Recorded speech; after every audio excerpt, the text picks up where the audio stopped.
A lot too, which makes sense. Oh, so now it shouldn't. All right, folks, we are back. Sorry for the technical difficulties. Our iPad was actually connected to the wrong Wi-Fi service. It Classic happens. first world problems, but we're back in action here. You didn't miss anything. Red struck out Jimmy Cole, swinging. Three straight First two guys strikeouts. got on base, yeah, and then he struck out the next three. All right, so we're ready to rock and roll here. We're back live from People's Bank Park. Nick Schaefer on the play-by-play call. I'm here with your color.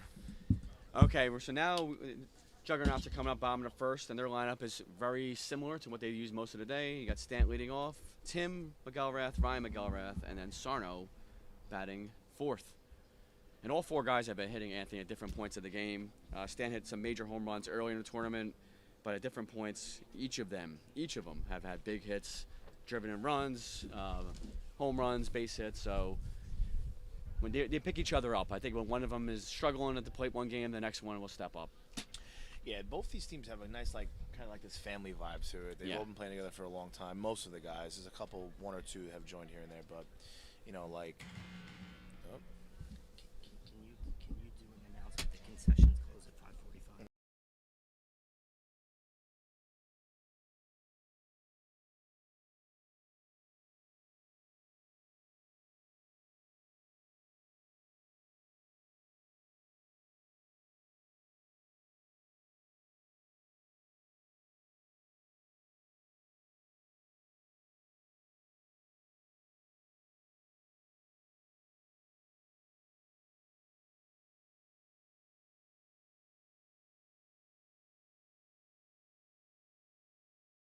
Blaze. You got Kayvon warming up here for the meets. I don't know how many innings he's had under his belt, but he's pitched a good amount so far. It looks very impressive. Yeah, I mean, I really guess there's nobody else to throw for them because Ryan Bush has historically been their ace. Yeah. He looks like he's got a sweatshirt on. Maybe he's trying to stay warm in the event that he does have to come in. Mm-hmm. But again, Kayvon's pitched pretty well, and they only played 2 innings last game, and he only pitched one of them. That was huge. Yonkman actually came in for the second inning, so he's very fresh. Yeah. He should be able to go at least the majority of this game, if not the whole game. It also depends on high stress innings too.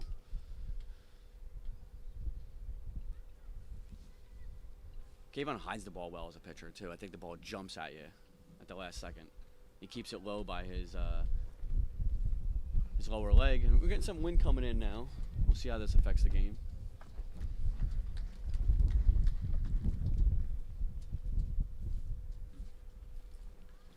As he's warming up, we'll go through the lineup again. So for Juggernauts, again, Ben Stant leading off, Tim McElrath second, Ryan McElrath third, and Chris Sarno batting cleanup. So we'll get started in the bottom of the first in a few minutes. In the first inning, let's recap just in case we had some tech issues you might have missed. The meets led off with 2 walks. Jimmy Cole and Kayvon walked, and then Sarno dug deep and struck out the next 3. Flackney and Yonkman struck out looking, and you got Jimmy for the third straight strikeout. So the Meats had a first and second no-out situation. We're unable to put a run across. And we'll be back in just a minute once, Kayvon seems ready.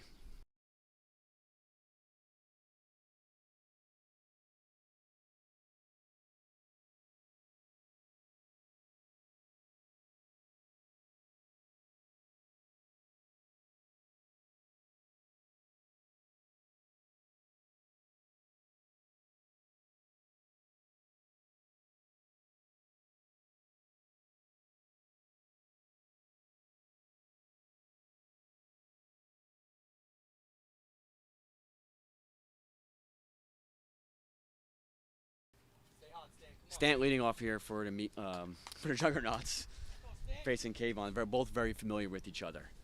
And Stant, we're in the same field. The Meats have played in the same field 4 straight games, so they're very familiar with this field. Takes a ball inside.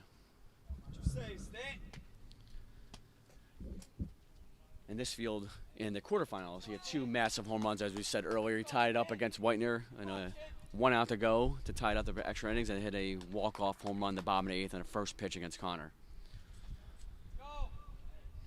Takes another ball.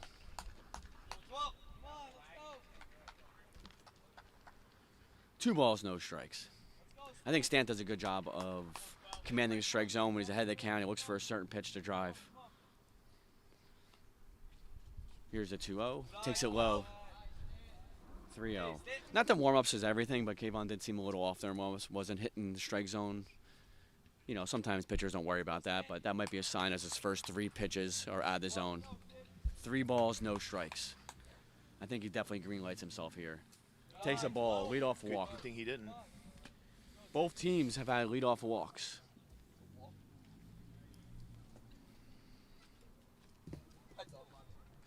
Tim coming to the plate. Am I going to try to connect to it?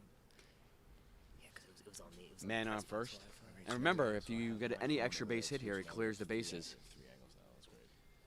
A clean single with a guy at first will make it first and third. All right, folks. In this meantime, I just want to point out that Paul and I have just created a few more angles for this tournament. We're going to go to them now. So this is our, I guess we'll call this the booth view. Actually, that makes no sense because we're on the field. This is the the first base side view. This is going to be our third base side view. And, of course, we'll have our center field view. So hopefully we'll be able to give you some commentary from all 3 of these angles throughout the game. And maybe we'll get some people standing over there and give them some opinions as well. So an early issue here, Anthony. It looks like Kayvon couldn't find the right ball he wants to throw. And so now he's back out here, you know, trying to find something different. Yeah. He didn't have a good feel for that. Also, and you know, I know I was getting some grief before, but you know, in the rules there is a 5-minute rule here. But you know what? These are friends. You know, they're just trying to have the best game possible. So really, you know, that's not the spirit of the rule. The spirit of the rule is people who really try to take advantage of the warm-ups and really just like trying to waste time. Kayvon's, I don't think, trying to waste time here. No, not at all. We just want the quality of wiffle ball to be good. So it's almost like, you know, maybe MLB should maybe let the guys use stick 'em again, right? Exactly. Same concept here. Yeah, I think sometimes the hitters won't even mind that. It's more control, too, for them. Yeah, it's frustrating as a pitcher when you go out there and you're like, yeah, if you're not confident in the ball, you're not confident in your pitch, and you're going to leave something over the plate, you get hammered, or you're going to walk a bunch of guys. So you need to figure things out, especially in a championship game. You don't want to mess around with that. So there's the only downside to this is it kind of takes away some of the energy of the game right now. Yeah, there's an Teams interruption. are sticking around. The McElrath is trying to swing some bats, trying to get loose.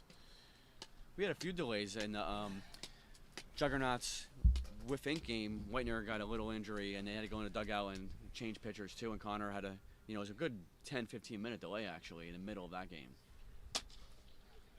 He looks good to me. I think that ball is the ball to use. A lot of movement, a couple strikes, but hey, he's ready to go.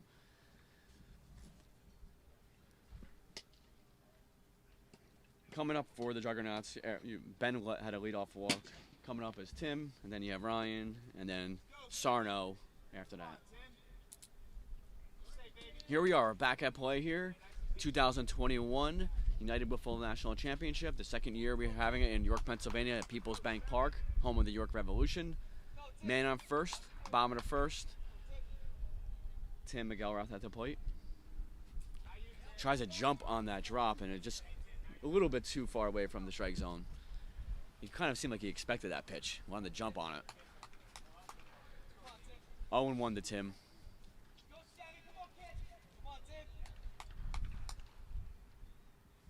Here's the 0-1 to down and in. Good take by Tim.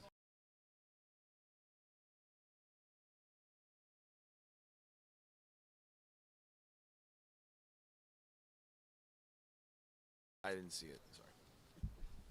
1 ball, 1 strike to Tim.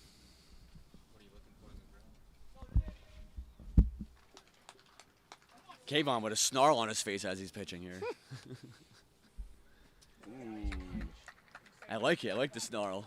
Gotta change it up a little bit, you know? Yeah. Can't be so boring out there. 1 ball, 2 strikes.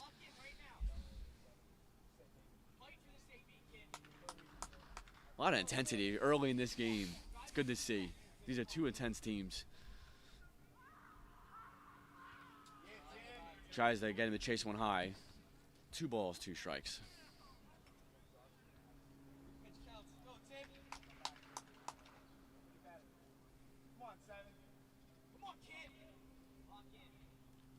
Both pitchers being deliberate, with guys on base. You want to make sure you have the right pitch selection, pitch when you're ready. Tim steps out because, he wants to make Kayvon wait now as Kayvon's making him wait. This is like old school MLB here.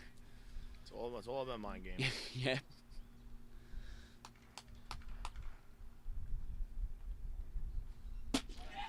Good pitch. He paints the outside corner, strikes him out looking. Got one out, man on first. So, like you said, both teams are able to have been able to get guys on base this first inning here, but so far nobody's been able to make it across. Yep. Ryan's coming to the plate.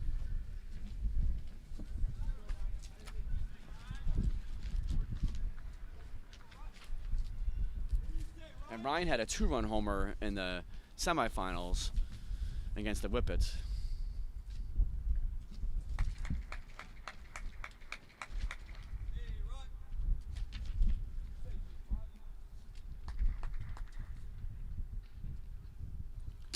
Oh, aggressive swing was right on that. It fouled it straight down.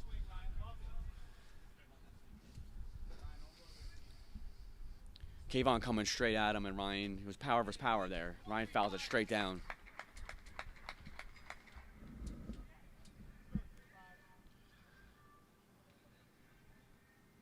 Kayvon working very deliberately here. A lot of pauses. Down and away. It seems like he only has that 1 or 2 pitches working. He can't get the screwball to work there. It's just staying down. So you might see Jug start looking for that pitch to drive.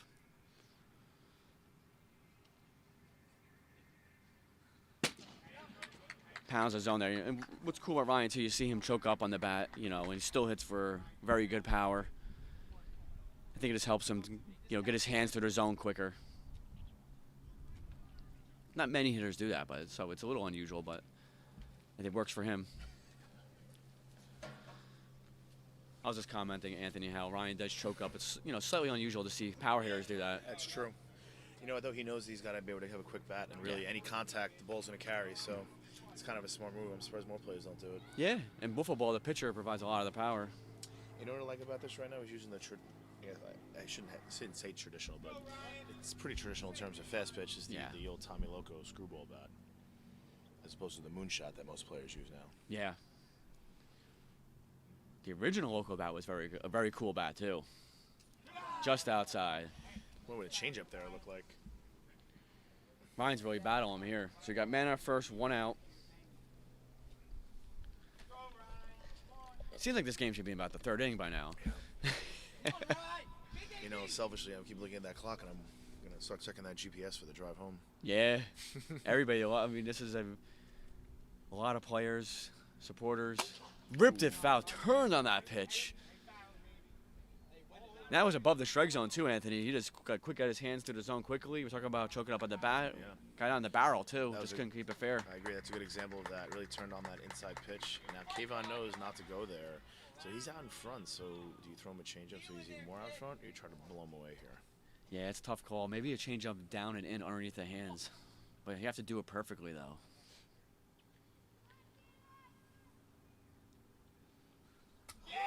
He tries to paint that down. So now you got first and second. Good at bat by Ryan there. A couple foul balls, hits one hard. First and second. So second base runner for the Meats. Sarno coming up. A clean single, remember, fans out there, produces a run here. If it's not a clean single, we'll load the bases.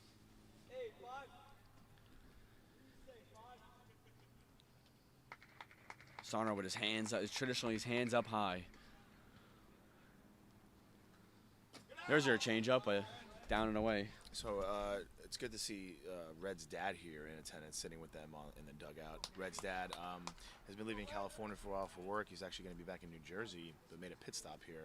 Actually joked that when he came by for the With Inc. game, when they were losing, he was going to just leave, and but they wound up tying the game, so he stayed. Oh, it's a ground ball, and it's going to stay foul.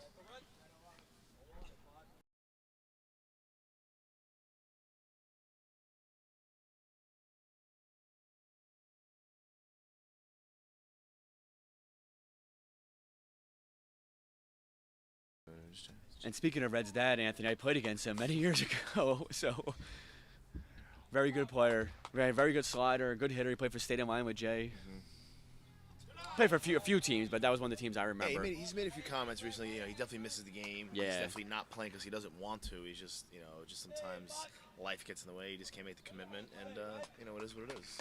I'll probably be somewhere around there for like the last pitch.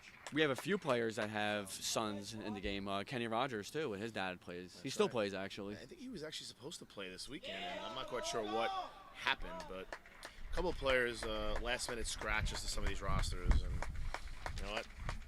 You're here now. Let's see who's going to win.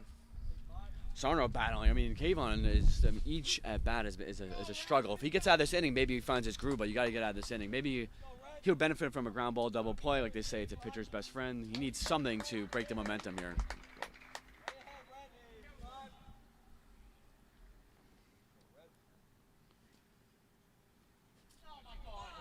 Out in front of that, yells at himself because it was ball 4. But I like the idea of him being aggressive there. So you can't be. I mean, they're typically aggressive, the whole Juggernaut lineup. Everybody, yeah.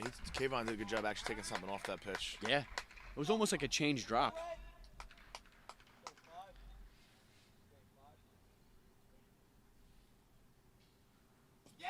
Good take here.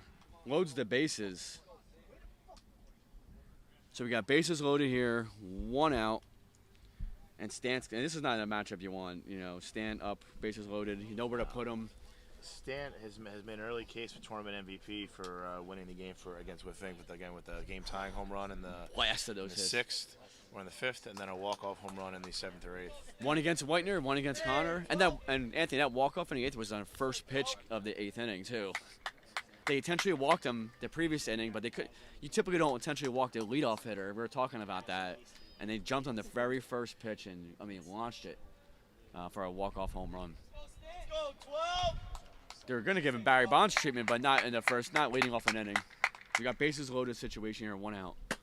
Ground ball up the middle. It's a single here. It's a clean single too. What a shot up the middle. That's when you know you're doing everything mechanically correct, Anthony. We hit a hard ball up the middle. Yeah, Benage is really one of the hardest guys to get out in this league now. And you know what? You don't want to be in a situation like that where it's bases loaded. You have to come at him. It's unfortunate, but it's now 1st and 3rd, 1 away. The Juggernauts looking to build upon this 2-0 lead here. Hit it right up the middle. And that's what walks do kill in baseball and wiffle ball, and especially when you have 3 walks in one inning. Let's see if Kayvon can keep his team in the game here.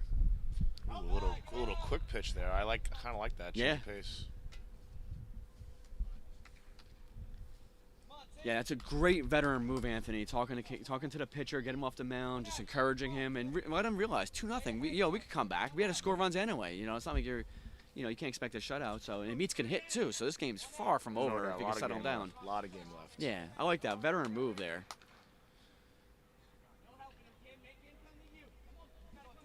Tim's up. He struck out his first at bat. It's inside. I must say I still get the McGill-Reds confused sometimes.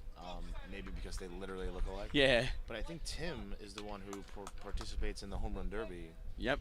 And he put up a very impressive performance on Friday night, only to be outdone by his fellow area code 845 member in Jordan Robles. Yeah, make sure you check that out. Anthony was on the call for that. It's on YouTube. Tim hit 31 home runs, and Robles hit 33 in 60 seconds. And that's a deep fly ball left field is going to carry out. It doesn't have the distance. They have a tag. Let's see if you can get him. No, but smart move with the tag there, Anthony. That's right. Gets the runner to second, and it scores a run, and just like that, it's 3-0. And so far, mission accomplished. They got runners on base. They've got 3 runs in. Talking about small ball, Juggernauts aren't known for small ball. They got walks, single, and a sac fly. I mean, they've been doing their damage with home runs this tournament, and, smart baseball here. I thought that was going to get out, but it just kind of halfway just died, and you could see the outfielder not even running to the wall there. He knew it was going to stop. I'll be honest, I thought he got all of that one, but yeah, the breeze is starting to come through a little bit, and that ball's being held up a little bit. It's not being blocked by the stadium as much as you would think. Yeah. The stadium is not as high enough as, I guess, like a normal stadium, so the wind's still kind of blowing down. I think you get a little under and maybe a little at the end of the bat, too. It sounded good, and with football, anytime the ball goes in the air, people think it's getting out, so. I love the excitement of fly balls. Oh, vicious swing by Ryan there. Grunted after that swing. So we got 3 runs across here.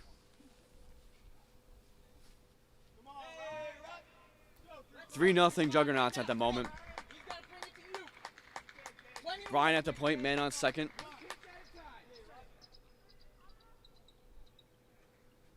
Gets him ahead. Good, very impressive change of speed, off-speed pitch there by Kayvon. Really gets Ryan swinging on his front foot, waving at the ball as it passes him. You don't see too many pitchers do that to Ryan at the plate. Smart pitch by Kayvon. 2 outs, man on second.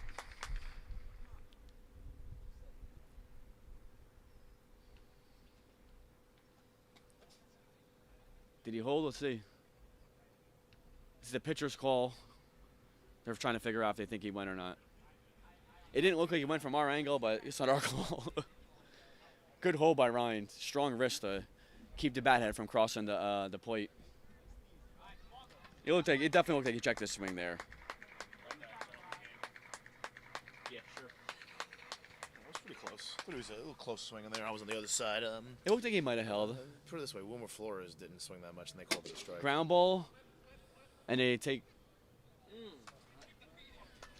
Nice job keeping the feet in there by Yonkman. Side retired. So at the end of one, the Juggernauts put 3 across here.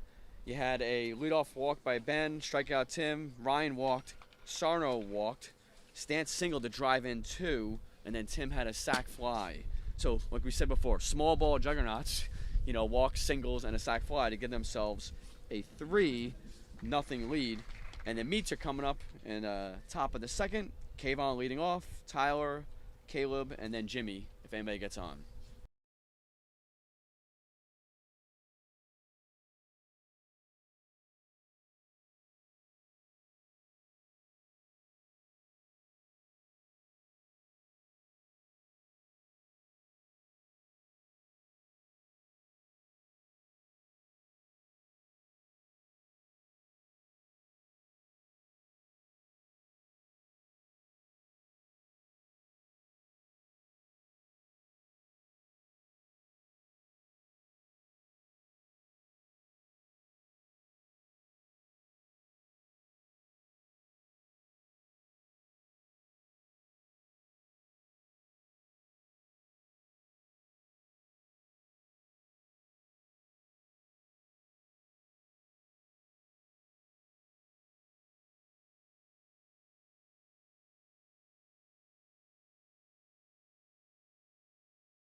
We're back in the top of the second here, Anthony. Let's see if the Meats can get something going here. It's only 3-0. It's not like this game, the Meats have a good offense. So to fill everybody in on a little bit of just happened. So Kayvon was just voicing some concern that he was having a hard time getting traction on the mound. He was wondering if he could wear cleats.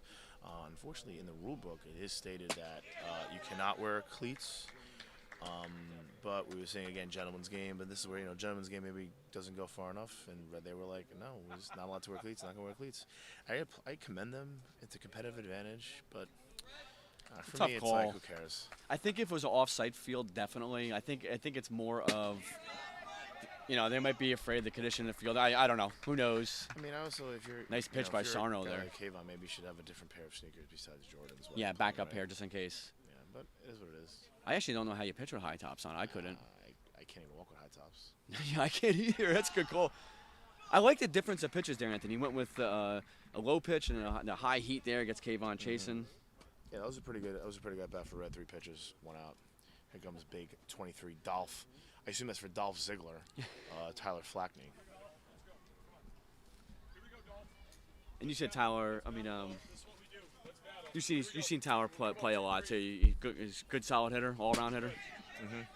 I would say so. Again, we said before, he knows the zone pretty well. He's willing to go the other way a little bit. Yeah, and that's important against Sarno too. If he's throwing heat. You can see we got our second angle back working here again. Good take there by Tyler. Sarno is throwing some heat this game. Juggernauts have had some great strategy in this tournament. You know, between using Tim early and then Ryan, and now going to Sarno. If anyone just caught what just happened, the Jugs love to do this meeting on the mound, basically almost after every pitch. Ben loves to get in there, give his 2 cents, say something, gauge his pitcher's interests. So we'll see if that philosophy continues to work out for them here. Right under Tyler's hands there, maybe slightly ahead of that too. Yeah, that's typical. I don't know if it's necessary calling pitches. It might be giving him an idea of what to do, but yeah, you see that consistently with Stanton Sarno talking after every pitch. It's really mostly Stan because he does it in medium pitch as well. So it's clearly something that he finds important, and you know, his teammates have bought in. And you know what? He's in the finals here. He made it to the finals of medium pitch and Golden Stick. So obviously he's doing something right. And now that was a longer conversation. So both pitchers have been very deliberate this game so far. Kayvon taking a lot of time in between pitches, and then you have Sarno and Stan talking between every pitch. It looked like he fouled that up down. Tyler's putting a good at bat together here. He's really battling Sarno. A couple good swings. It looks like he's seeing him better the second time. Yeah. I mean, still plenty of game left, but it does get late early. And he gets him chasing. It's a really nice pitch there, Nick. That looked like a strike pretty much 47 feet of the way, and then that last foot, it really tailed off away. Very difficult for a lefty to not want to swing at that pitch. It's almost like the ball just rides. Not just rises, it rides and explodes at the very end. Here's Caleb here. As we said before, too, I don't know if as a viewer you guys can see it. Caleb, for a tall guy with long arms, bats pretty close to the plate. He has very quick hands to get turn on the ball. Typically, if you're a tall hitter, you back off so you get the barrel across the zone and you extend your arms.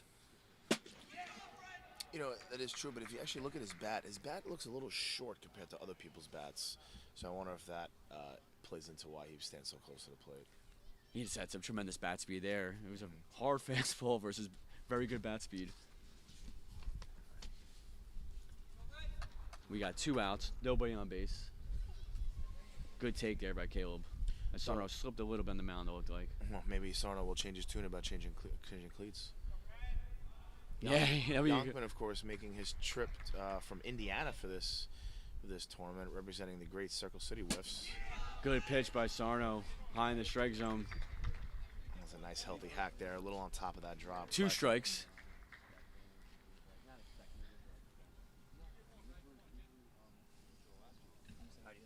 I know. It was nice to see you. Yo, you bat like a warrior out there.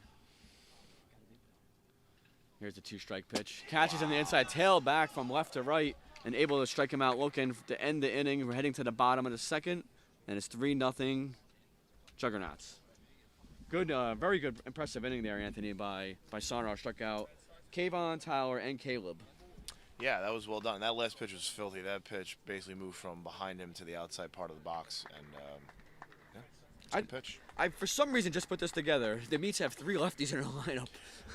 I thought I was joking before on the other feed. I was like changing where the scoreboard was, and I was like, wow, they're all lefties, so the scoreboard's actually in the worst spot. Yeah, it just hit me there because Kayvon could bat righty too, as you mentioned earlier. You know, he bats lefties sometimes, and actually, I mean, he hits very impressive both ways. But I totally forgot that Tyler and Caleb are lefty too. So it's Jimmy and then 3 straight lefties. You don't see that often in a team. So we're heading to the bottom of the second. Juggernauts are Ryan's leading off, and then you got Sarno, Stan, and if anybody gets on, followed by Tim. So Kayvon did change sneakers, Anthony. Wow, interesting. Those don't look like cleats. I don't know what those are. Those are small little pink shoes. They kind of look like soccer shoes. They kind of do, yeah. I mean, hopefully it gives him better grip. And I think at the very least it's going to give him a little bit more flexibility being low tops as opposed to basketball sneakers, basically. It's true. But I don't know. What works for one person doesn't work for the other. I guess his issue was just planting, which makes sense because honestly, you know, it's a little cool out now.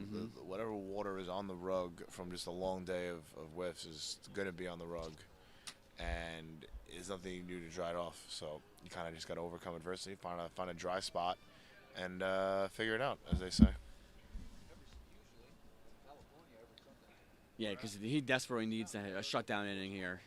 You don't want to keep leaking runs. What is the third inning? Bottom two.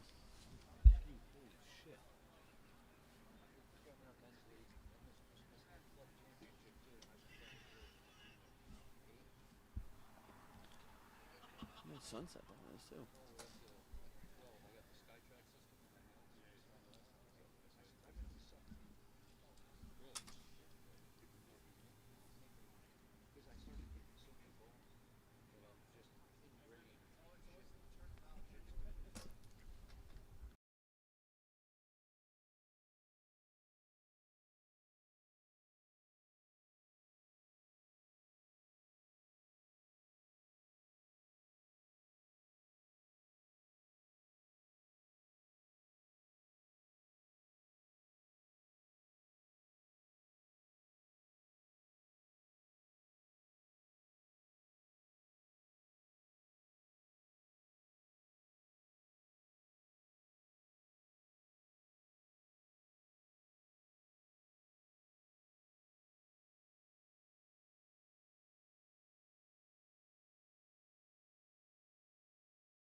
Here we go in the bottom of the second here.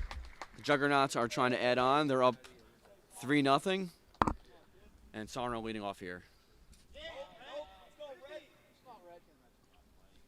His last at bat, Sarno walked. There was 3 walks in the first inning for the Juggernauts. Let's see if Kayvon, with his different sneakers, has a little better control this inning. Yeah, he's going to need that grip, otherwise he's going to lack velocity.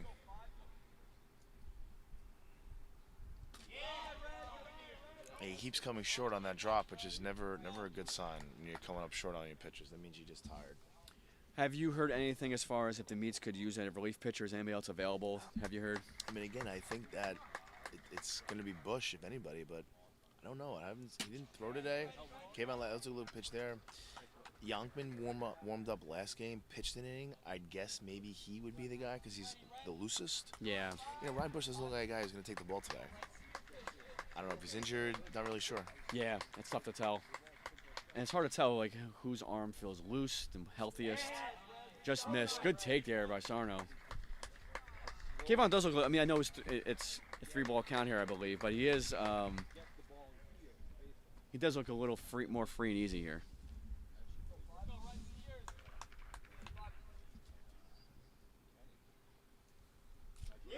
See, the last 2 are just missing. So even though he it's a leadoff walk, it wasn't, you know, as like last inning, he was missing by a large chunk. This is the guy you don't want to be seeing up with guys on base right now.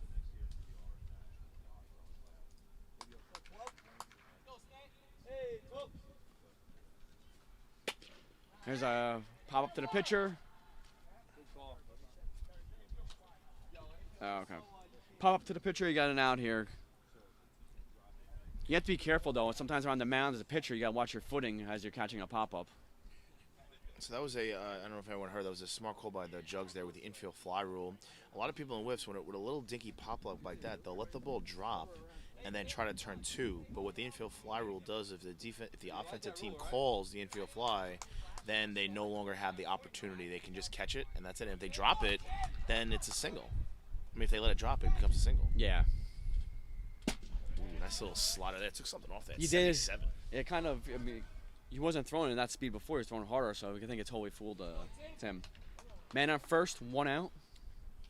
Kayvon does look a little better this inning so far to the 2 batters.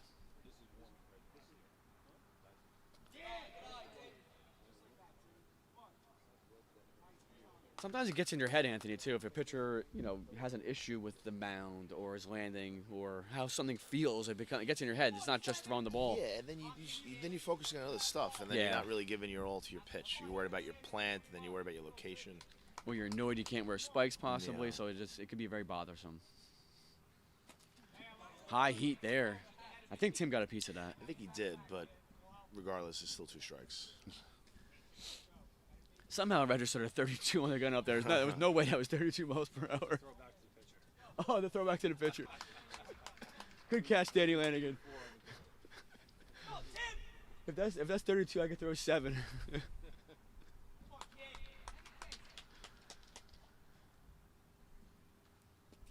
Outside. His screwball, whatever pitch that is not even reaching really. It's bouncing before the But plate. it sounds like he's putting his finger in it because you hear a lot of the holes. So I don't know if it's a changeup or if he's just trying to again take something off of it. Well, like you said, Nick, every time he's thrown it, hasn't really come close. So the Jugs know that pitch isn't a strike. They can easily lay off of it. Yeah, they're sitting on the pitches that you could expect. Hits Tim in the elbow shoulder area. Full count here.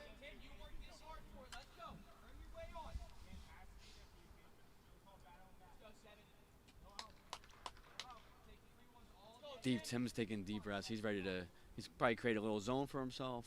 Take a vicious swing. Kayvon, good pitch by him. Gets Tim swinging for a 2nd out. Tim not happy with his at bat there. We got man on first, 2 outs. Ryan coming up. Ryan has a walk, and he struck out a 2nd at bat.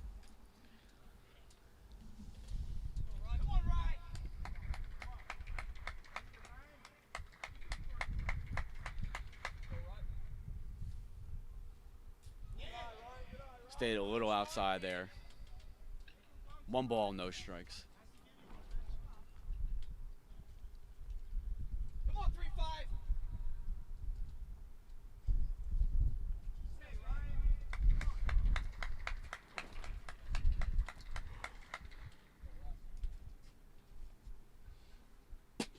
Outer part of the plate, good pitch. 1 ball, 1 strike.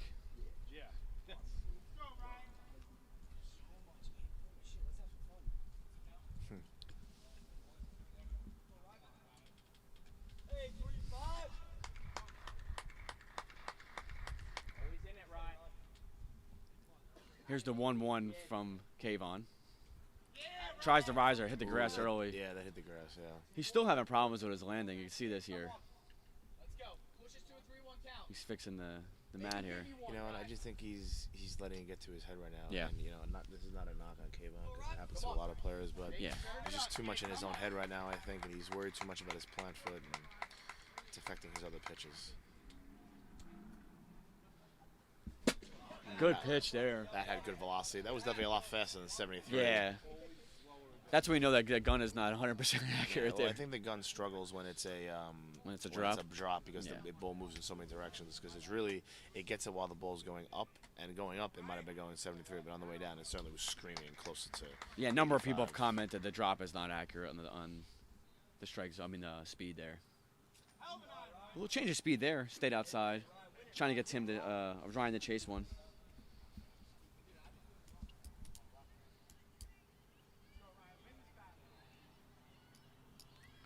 We got 2 outs, man on first. This is a battle at the plate. Each batter has been a little bit of a struggle for Kayvon. Good pitch there, gets him swinging. Recovers after a leadoff walk to get the next 3 on a pop-up and back-to-back strikeouts. So now we are heading to the top of the 3rd. It is 3-0 Juggernauts coming up for the meets. You got Jimmy leading off, followed by Kayvon, Tyler. If anybody gets on, you got Caleb. So Anthony, what do you think the game plan should be? You're heading to the middle part of the game. You're down 3 runs. What's your game plan? I mean, I think Red's been throwing a lot of strikes, so I don't think that you can sit there and really take some pitches. I just think you got to maybe, dial it back a little bit, go the other way with a couple of base hits, just get a couple of guys on, and just by getting guys on, automatically changes how pitchers operate. So they need base runners this inning. Otherwise, Red's going to continue to stay in this rhythm, in his groove that he's in right now. And he's throwing the ball very well. And he's trying to prove the hater is wrong, that he's not done. In fact, he is very much the opposite of done, which is thriving. I love that, though. Yeah, you're right. They need to somehow break his rhythm, get a couple guys on base, maybe, change the momentum of the game and get the momentum on your side and get a big hit, because it's 3-0. One big hit changes, gets you right back in this game. Back to the Red thing, his father being here, I just wonder how proud his father is of him, his son right now. It feels like only yesterday that he brought him down as a sub to one of our medium pitch tournaments, and now all of a sudden he's the starting pitcher in the biggest stage in fast pitch wiffle ball in the United States. 87 miles an hour, he's dealing right now. He really is. Yeah, that's a great point. You have, his father was a very good player. Obviously, Sarno's better than a very good player probably, and it's unbelievable how much success they both have had in their careers, and Chris is has a lot of career left in him. Definitely. And it's kind of cool to see the evolution of Sarno, Anthony, pitching. Like, he used to, a little bit more bouts of wildness and a little bit more just relying on velocity. Now he's a complete pitcher. He pitches the spots, he pitches different pitches, better control, so he has really evolved. I think that's a great point. He seems very calm out there right now. Yeah. I don't know if he's on a sick amount of painkillers. I don't know what it is, but he seems very calm. And this is the Red you want to see. You don't want to see a fired up Red sometimes, because then he gets all crazy and then loses it. A calm, cool, and collected Red is a pretty dangerous Red, and that's what we've got right now. Absolutely. And here's Jimmy leading off things for the Meats in the 3rd inning. Remember, these are 5-inning games. Extra innings is clean, unlimited until we have a winner, if it goes to extras. Jimmy in his first at-bat walked and struck out. So his first 2 bats, I'm going to walk and hit him in the face there. That could have been an automatic base runner. The Meats will take anything right now. Yeah. A 1-ball, no strike count to Jimmy. Here's a pop-up to right field. Is he going to get there? Stan with an over-the-shoulder catch at right field. They're a little bit windy out here, so got him turned around, and you saw Tim flying over to try to help him, but Stanton was able to make the over-the-shoulder catch. Very nice catch for 1 out. That was not an easy play by Stan. Stan's showing everything, his hitting, his fielding. Very, very good at both. Kayvon coming to the plate here, trying to help himself. And once again, both these teams are very familiar with each other. The Meats bats are very familiar with Sarno. Quick pitch by Sarno there. And the Juggernauts bats are very familiar with Kayvon as well. See if Sarno's okay. Maybe he had a little slip in the mound there. He did a quick pitch. He's grabbing maybe his hamstring area. Let's see what's going on. He's getting a little throw here to see how his hamstring's going. A little injury issue here. All that talk just now about how Red is feeling good. I mean, it's amazing. One pitch and you can just lose it when you. He just yelled out it's all right, but let's keep an eye on that to see how. It looked like he was grabbing it a few times. Kayvon coming to the plate with 1 out. Ground ball to Stan. He fields it cleanly. Let's see if he completes the throw. So back-to-back good defensive plays by Stan. And that's what you like. Those are quick outs, and that's exactly the opposite of what the Meats want right now. But the one thing I would say, though, 2 good swings, but didn't produce anything positive with it. True. Tower coming to the plate for the Meats, 2 outs. Good hold. Good hold, T. Let's go. We don't have data on this, but I do wonder how lefties fare against Sarno as compared to righties. Probably very similar, but I'm just curious. I'd say so. I agree. Good hold. Good take there by Tower. Maybe next inning we can move the tent up a little bit, get rid of this glare.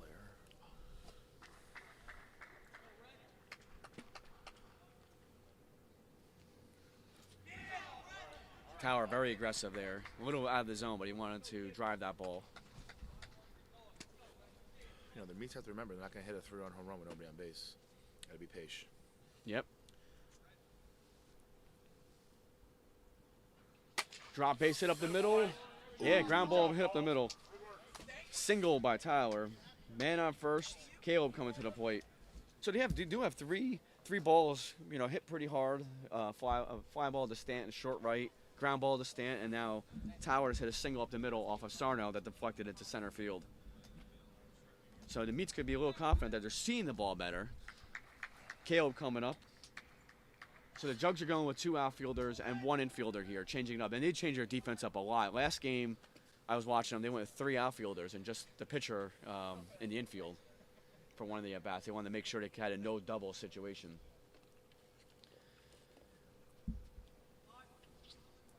Caleb so far has struck out both at-bats so far. But we've seen Caleb have a number of big hits so far in this tournament. Mm-hmm.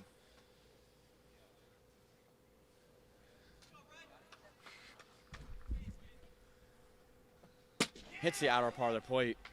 First strike. 2 balls, 1 strike. Top 3? It is top 3. 5 or It 6? is 5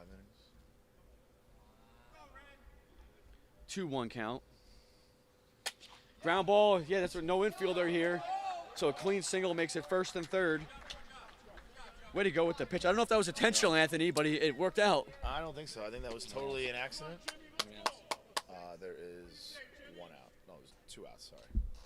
The first yeah, 2 the outs first were a 2 outs pop are up, a ground short balls, right, and then a ground ball. So they're hitting all 5 batters, or 4 batters have put into play so far. So we got 1st and 3rd situation, and Jimmy coming to the plate. 1 swing at a bat, Anthony, could tie this game up Yeah, here. and Jimmy, that's what he's been looking to do right here. Score up a pitch, I try to would just put it in the hit spots seats. right now, because if you throw it fat, Jimmy, You gotta there's just a good chance miss. he's gonna just hit. Agreed. Can we have Kenny Jr. here in the booth with us? I agree. You I think gotta, he knows hitting, right, Kenny yeah, Jr.? this guy's pretty good. I think you gotta Keep just on. miss here. It's Exactly. not You close. gotta keep it on the corners. So what Kenny's saying is, not just pure velocity, because Jimmy could turn on at quick hands. You got to pick corners here. And then just take your chances with the next guy.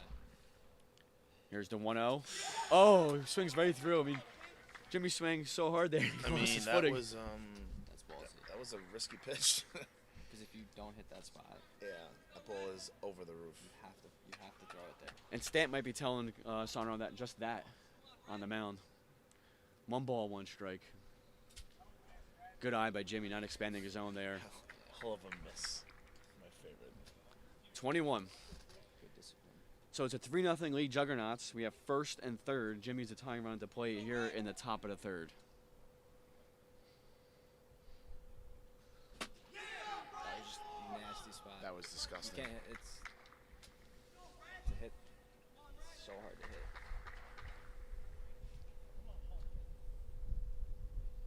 2 balls, 2 strikes, 2 outs in the top of the 3rd.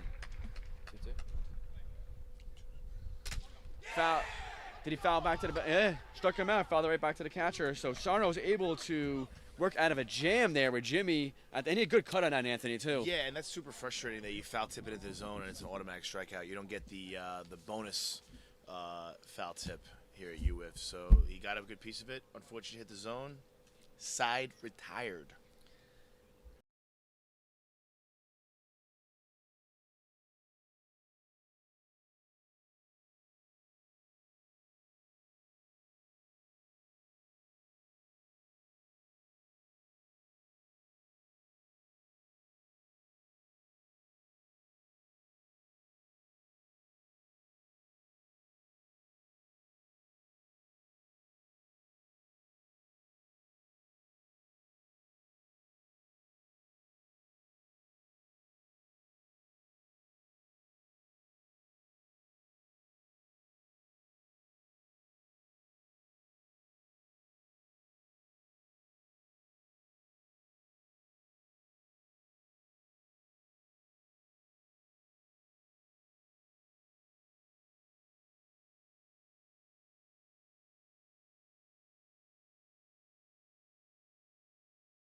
Back here, the bottom of the third, coming up for the Juggernauts, you got Sarno leading off, then top of the order with Stan and Tim. So big strikeout at the end of the top of the third with 2 guys on. Sarno challenged Jimmy and was able to strike him out. 2 guys on base.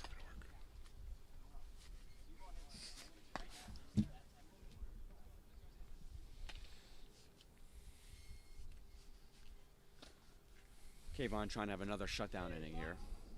Looks like the McElraths are warming up in the bullpen here. I wonder if Ryan they're gonna might be go to getting- Ryan yeah. for the close here. There We'll see. might be a hamstring issue with Sarno. We're You know trying to what? keep an eye on He it. got through the inning, and maybe it's time. They've seen him a few times through the lineup. Maybe it's time to make a change. I think that's actually a very proactive move by the Jugs, and it's a very mature veteran move. And we saw in the semis, Anthony, too. It was actually the other way around. Ryan started and Sarno came in the semis. Sidearm pitch, so, missed everything there.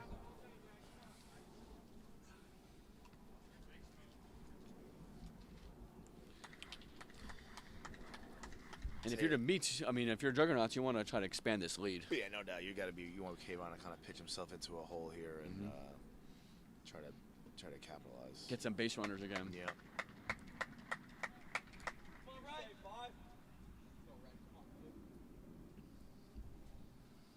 Ground ball to third base. Well, nice play. He's able to field it cleanly and throw him out. Very nice play indeed. And the play might look easy on the screen, but it's really not because you're charging in. There's sod there, a different field, and the field is probably still slightly slick. Yeah, it still Definitely, is. It's like that dangerous slick because it doesn't look wet, but when you try to plant, you may slip. Stan coming up.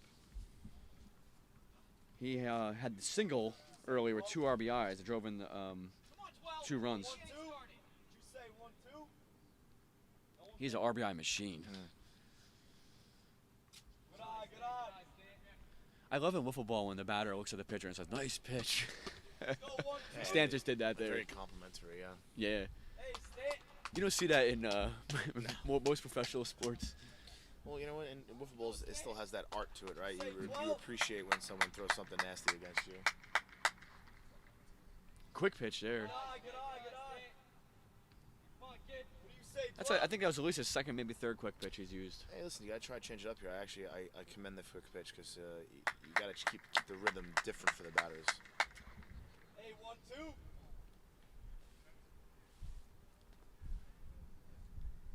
Discussing strategy here to Meats.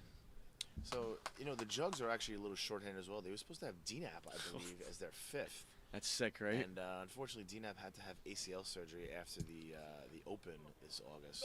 We wish him well. He'll get quick recovery. Yeah. Yeah, imagine. Imagine having had that bat in the lineup and that arm. Yep. Who knows where they'd be today? The depth is crazy.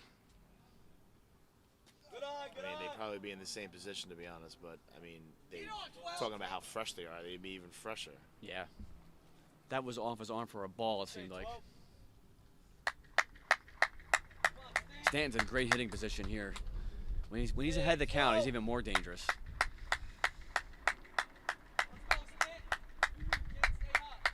Standing straight up, his typical batting stance. Good job. Takes it outside. So 1-out walk. Tim coming to the plate. It's getting a little chilly in this booth here. It really has. Maybe we should have did it up in the press box. My hands are cold. Yeah, I just got this little chill through my loins here. Not thrilled about it. Tim hit a sacrifice fly RBI in the first inning. We thought it had a chance to be a home run. It was right before the wall. Off-speed pitch that stayed outside.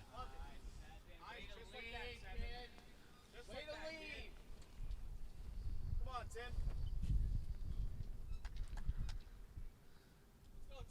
Each pitch, there's so much intensity still. Like a lot of deep breaths between the pitcher and the batter. It's a little bit more deliberate than the other games. Yeah, I'm telling you, this is what makes fast pitch such a difficult sport to play because of the high intensity that's required. Good take there. He had great movement. I think that was Kayvon's best screwball he's thrown this game. Yeah. Missed by probably a couple inches, and had a lot of movement on it. Started way out towards us and then darted back to the zone. Now Tim's sitting and looking for a pitch to drive. Hey, tell the iPad up there view is frozen because it's like too far away. Okay. Drive it. Good eye. Stayed inside there. This is eerily looking, you know, similar to the first inning. Come on, 7. Gotta be the one you like, Tim. Come on, way ahead. Let's go, 7. Way ahead, Tim. Say, Timmy. Got to be careful. And you're not thinking Tim's going to automatically take here. Green light, kid. Always banging it if it's there. As I say that, he did. That's typically a pitch that Tim deposits into the seats. I would like to deposit that pitch into the seats. Hey, let's go, 7. Come on. But sometimes, you know what, batters don't feel comfortable swinging at a pitcher when they're so far ahead. But Bang 3-1 If you had even the slightest thought that you shouldn't be swinging, you shouldn't swing. yeah, that's a good point. Hit him in the elbow, so we got another walk here. Put a runner on first and second. First and second, Ryan coming to the plate. So this is looking similar to the first inning where there was 3 walks. So Kayvon's got to settle down and try to get a big out here. This is a very, very important part of this game. If Yes. the Juggernauts get any, they're definitely going to go to Ryan on the mound. Yeah. You want to either, besides a strikeout, maybe a pitching friendly double play. Just missed there again, or a pop up. That's an easy out. And Kayvon is throwing. So his pitching have good movement right now. Just missing the strike zone, and it's frustrating as a pitcher when you just miss numerous times. Especially this time of the day. It's getting a little cool out here. Yeah, we haven't talked about that as far as playing conditions. I think it affects the pitcher probably more than the hitter. Ryan a little aggressive there out of the strike zone.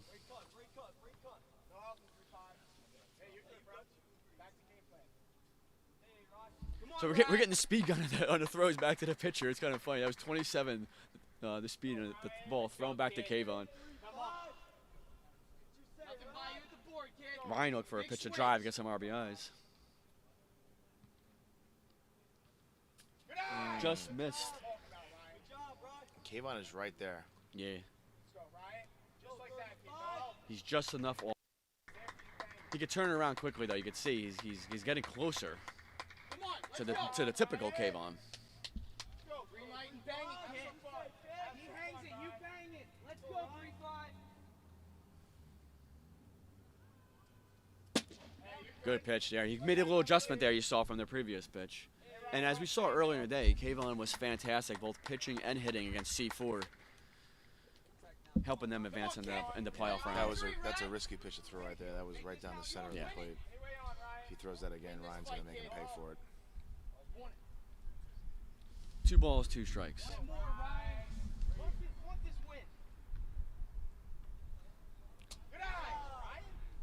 Kayvon really stretching for that one. Yeah, falling off the mound a few times this inning. And that might just be natural. I don't think it's necessary footing. I think sometimes when he throws, he just body flings himself. Yeah, especially that pitch. He's really trying to get it way left for the changeup to come back. Well, here's a big pitch here. 3-2, 1 out.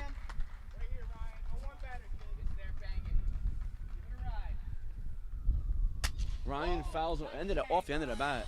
That was going to be a strike probably. Yeah, that was a good pitch. That was a good fight.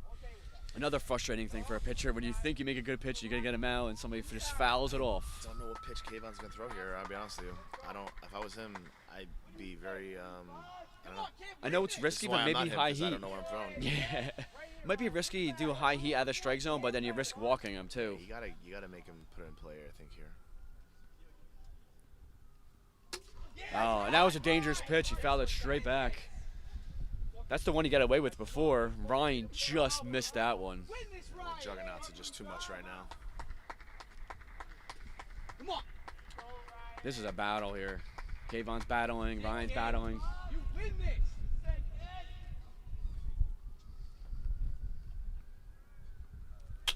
Fouls it off again. I mean, Kayvon, let's give him some credit. He's struggling with finding his release point, his pitches, but he's battling out there. I think he's thrown his 3 best pitches right there, and they've all been fouled off. It's got to be demoralizing for him out there. So let's see if he's got one more in the tank here. This is a big pitch again. And That's a deep high to fly center. Nice catch. He covered a lot of ground. Short, it's going to advance the runners. Tyler covered a lot of ground. Went from left field all the way to right center. He did, but the wind, like we were saying before, the wind that's coming in now held that ball up a little bit, and I think that that's a huge out right there. That does not score a run. Second and third now. two-way, and Red looking to help his own cause here. You know what, though? When that ball went up in the air, I originally thought, besides home run, I thought, man, it's definitely going to fall in. It just stayed up, and Tyler showed enough ground. A nice catch by him. And we might look at that defensive play as a huge play in this game if Kayvon's able to get out of the center. I agree. Sarno at the play, trying to help himself. He walked his, grounded out his last at bat.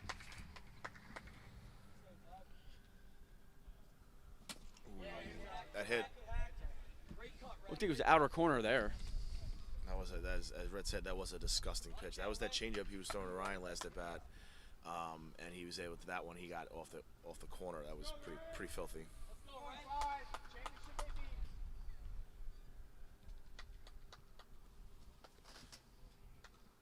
He tries to do it back-to-back there. That one stayed outside. Not a bad idea.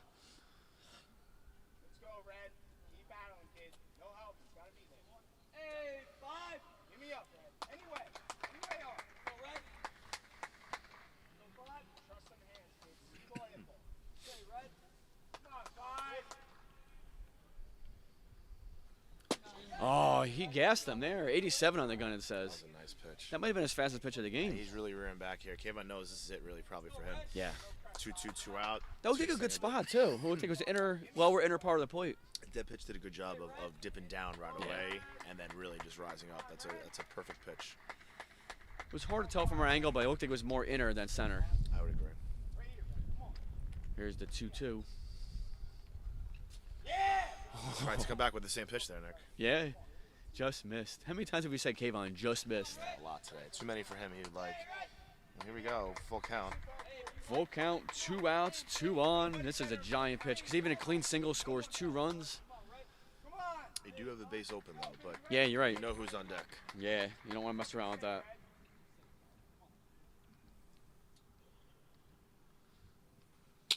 Oh, fouls it off. Challenged him, too. I tell you, the Jugs have fouled off several pitches this at bat, and they have not hit the zone. The Meats, unfortunately, did have theirs at the zone, so Yeah, that's why it's a game of inches right now.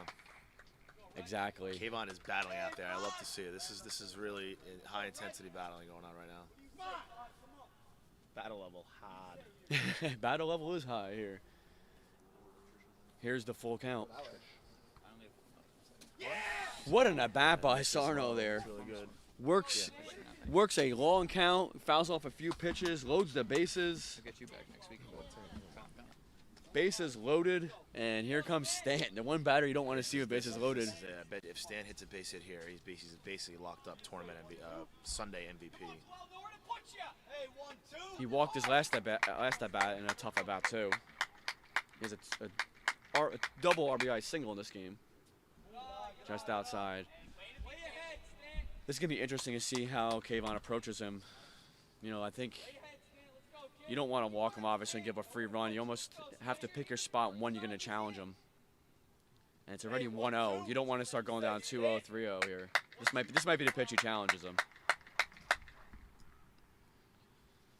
And there's a grand slam from Stant. Absolute rocket to right center. And he did challenge him, Anthony. And like we said, it's going to be painful when he challenged Stant. That was not the pitch. That was a riser, the old rising screwball, and that just came right down the middle. And that is basically your ball game, folks, in my opinion. 7-0 lead now for the Juggies. That ball was crushed. Ben, it's at least his 3rd home run on Sunday today. He's been Electric Factory personified. I mean, think of it. He has 3 home runs in the last 3 rounds, and then 2, and saved the Jug season with a 2-out home run. What an at bat you went from Sarno before that was a great at bat to keep the inning going too. He extended the inning, and then Stant was able to just crush that. I mean, absolute rocket to right field.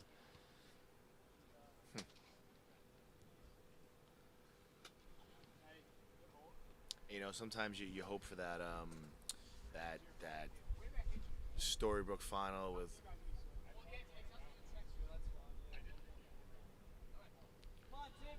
Meat's gonna take any call they can get right now. Yeah. To be honest. They'll take anything. But again, you hope that some of these finals games are close. But right now, the Jugs are just hot. They're a team possessed. They've been the best team basically on the East Coast all year. They won 3 MAW championships. They won the playoff, and they're about to hopefully win think he went on that one, basically trying to win an NCT. And basically, if we had a grand slam of whiffs, which we do actually, they would be winning at 2 of the 4, basically. Yeah, we basically do now at this point.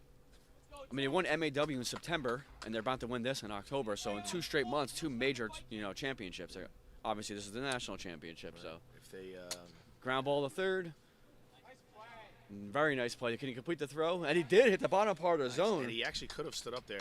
The only time you have to stay down is it's during the double play. It was a great play by Caleb. So in that inning, we saw a grand slam to right field by Stamp, but it wasn't just that. We had very good at bats from people, fouling off pitches, as Anthony noted before. That bat before Stamp's grand slam, Sarno fouled off 2 or 3 pitches. And that's the way ball bounces sometimes, because Anthony mentioned before the previous inning, Jimmy was up with 2 guys on base, had a vicious swing, was right on a pitch, and his foul ball did hit the backstop for strike 3, and then the Juggernauts foul balls did not, which would have ended the inning. So a little lucky, but you know what? And then they capitalized on that luck to make it 7-0 Juggernauts heading to the top of the 4th. Wow, folks. Wow. That's all we got to say. It's getting a little chilly. Coming up Grand for the slam. meets, Kayvon's leading off, followed by Tyler, Yonkman, and then Jimmy. And so it looks like they're going to keep Red in here. I wonder if that's because it's a 7-0 lead. There's no need to get Ryan ready. Or Tim, who pitches? Tim?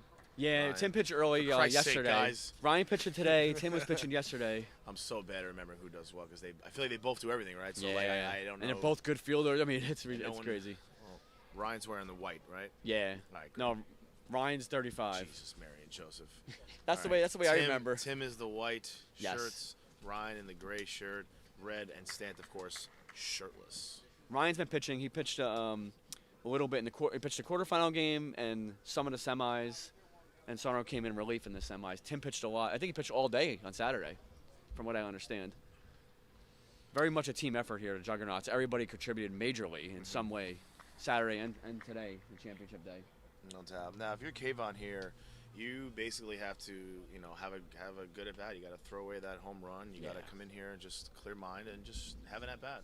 I mean, you have 2 innings here. 7. If you look at it, 7-0 is a lot of runs, but maybe you think let's cut it in half or try to make it 7-3, 7-4. Just getting anything on the board would be Yeah. good right now. But I agree. Getting half would be nice. Even if you got 1 or 2, you just got to get off the schneid and maybe it changes the energy. I mean, Red keeps saying his hamstring is tight, and he comes in blasting the Yeah. sun, so not quite sure what kind of tomfoolery he's.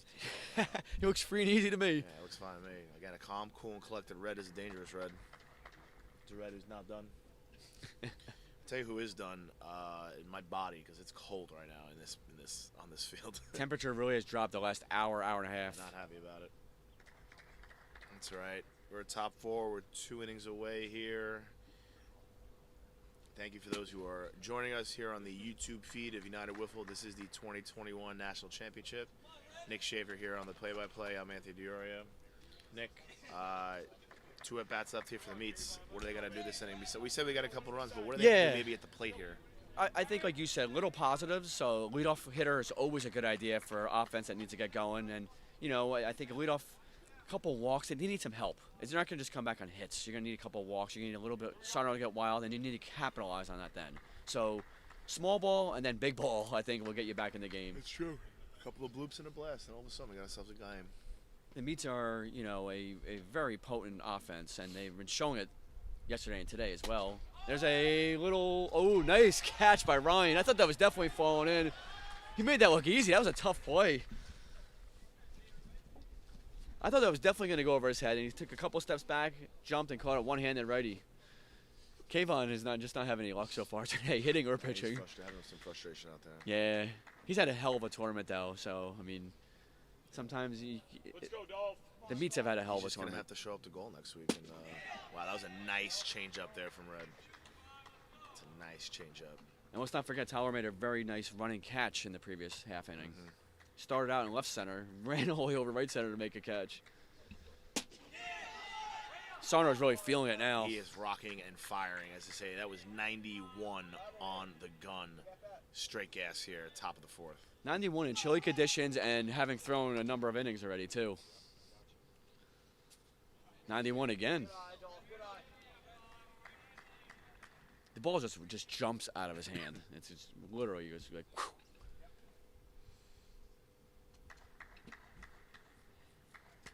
Yeah, I think even Ryan's getting a little chilly at third. He's jumping around. Ball tail back into the inner part of the strike zone for the second out. You know, that was basically the same pitch that Kayvon tried to throw to Stant, but Red, when he throws that pitch, he actually does a good job of disguising it because you don't know that's coming until it's too late. That was basically the same release point as that riser's been thrown, and just threw a little finger change, and yeah, it's a quick 2 outs. My favorite off-speed pitch, though, I love Whitener's off-speed pitch. It's nuts. He's disgusting sometimes. Yeah, and he was in the zone today. It's unfortunate that he gave that home run in the bottom of the fifth, but he pitched a heck of a game. To give 1 run in 6+ innings against the Juggernauts is very good. Red is just having his way with the zone right now. Everything's working for him. He Everything. is locked in. Proud father watching on. How cool is it to play under the lights too? I mean, this is electric factory. Yeah, it's in a professional stadium. You know, the background's great. You have players that are playing, watching this game, and that's always motivating for a player. It's being live streamed. I mean, this is really cool stuff.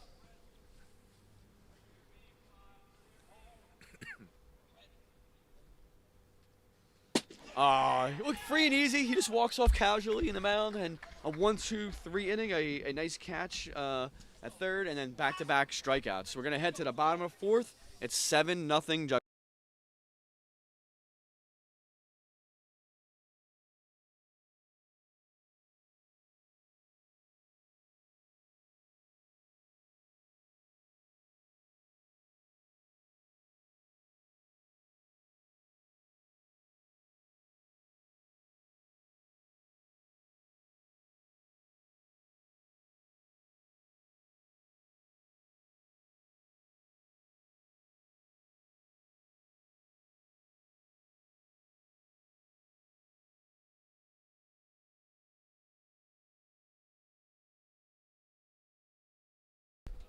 All right, here we're back here in the bottom of the I have to check here. Bottom of the fourth inning. I'm losing my spot here. So Anthony, I wanted to ask you, what are some moments that stick out for you Saturday and today in this tournament? That's a good question. I'd say a couple moments. The first one that I can remember off the top of my head was the first game of the Route 2 last night between the Suspects and Can't Touch This, where we got to see the national debut of Mark Austria, a young 15-year-old kid from Texas, who basically was having his way with the defending champion Suspects. And aside from a possible scoring error where we thought the game was tied, he was right in it. It was one inning where he basically loaded the bases and then struck out Ryan, Evanish, and Alfred to end the inning. And I don't know, we were in the booth for that one, and I was fired up for that kid. Yeah, that was unfortunately, amazing. they wound up losing, but I thought that was a pretty cool moment. Yeah, that was neat to see such young talent. Unbelievable. And small too, small and skinny, young, and he was able to compete against a national champion. Absolutely crazy. I think another moment for me was probably watching the Claws all day Saturday, basically battle. You know, they played the maximum amount of games you can play. They went 2-2 in Route 1, which put them into a tough Route 2 pool. Then they went 3-0 in Route 2. And watching Lucas Francis, our Saturday MVP, basically beat C4 by himself, who's arguably one of the best teams in the country, and this kid coming out of nowhere from Maine, of all places. You know, that moment was very cool for me, especially playing with guys like Andy Stone and Gerard, some good dudes in the wiffle ball world, and it was just a nice team to watch. I think one of the things I think is just pretty cool about wiffle ball too is I think if you made a list of the top 4 teams in the tournament coming in, you know, Usual Suspects, the champions from last year, C4, Phenoms, and Black Dog Country Club. None of them made it to the semi, or Black Dog lost to Whippets. So, I mean, absolutely amazing. Shows you the level of talent, the number of teams that are great, like incredible. Whippets had a heck of a run, back-to-back years, Final Four. Yeah, and Danny Lagan just brought the trophy in, as you see here. To our right, it's pretty cool. Ready to carve the name, possibly.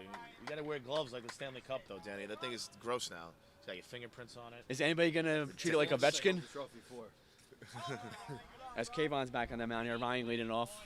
Are you going to start the tradition of the defending champ giving it to the next team? I mean, naturally, I'm starting it because I'm the only defending champ at this point. That's why I'm starting tradition. Yeah, new tradition.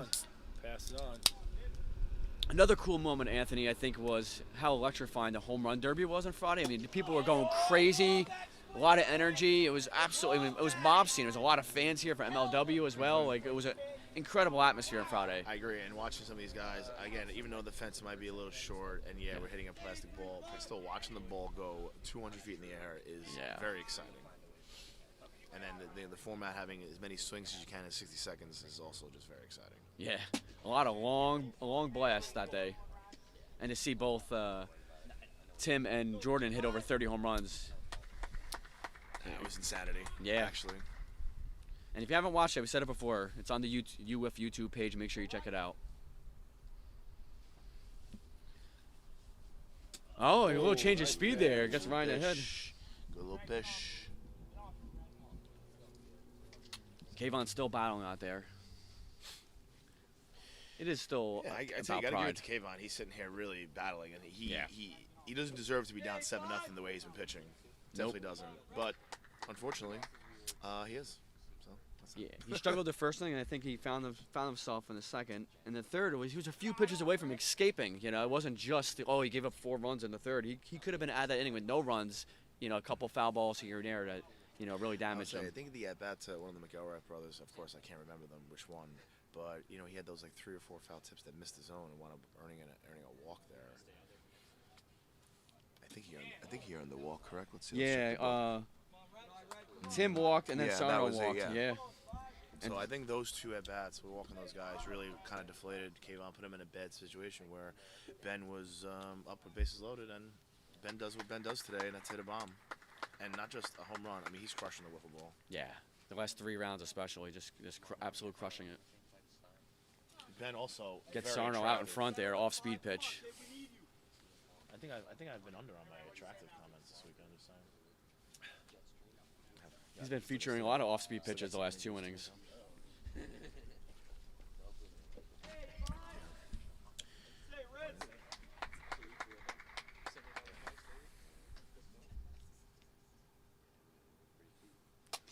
Fist at the center field. Is it going to land? It does for a clean single.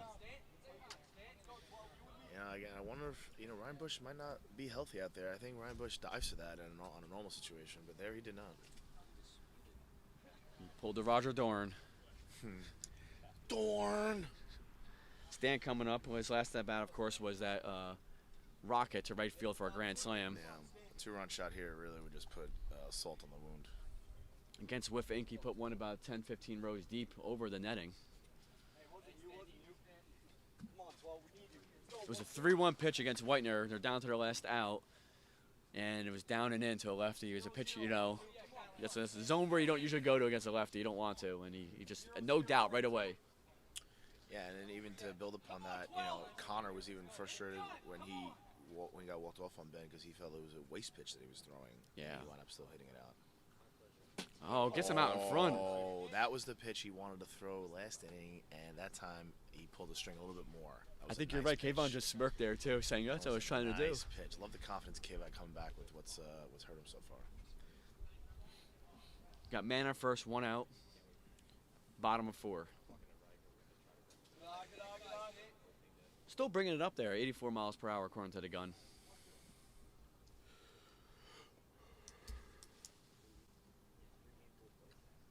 Come on, 12. Win it. Hey, Stan. Yeah, Jug's still bringing that energy here. Stay hot. 1-2. Stay hot, 12. Good eye, 12. They had good movement there. He's just too far of the zone. He hasn't been hitting that for a strike, so I think that they were going to take that no matter what. 2 balls, 2 strikes, 1 out. Man on first. What do you say, Stan? You got Stan up now, and then followed by Tim Come on, 12. and Ryan. Win. Win the AB. Good eye. Way to leave that. Come on, 12. I also add, it's not a fun feeling for a pitcher. I know every pitcher's been through it when you're down by a chunk of runs and you're just taking one for the team. It's not fun. Yeah, because it's like you don't want to give up home runs anymore, but now you don't want to walk guys. It's really just it's a tough spot to be out there for Kayvon right now. Good eye by It's gonna be Stan. a ball 4, and it's first and second, and 1 out, 2 on, 1 out. right now if McElrath here hits a home run, it's over. because we'll have the 10-run rule. This game will be over with a home run. Tim does have a sac fly in this game, and he had a ground out before, so no hits yet. Would this be considered a walk-off if he hits a home run here? Yeah, I don't know what you call that. I would say a walk-off. Walk-off run rule, I Walk-off guess. mercy, I I guess. think it's a walk-off, right? At the end of the game, right? Yeah. All right, great. A different type of walk-off. Glad we can come to an agreement.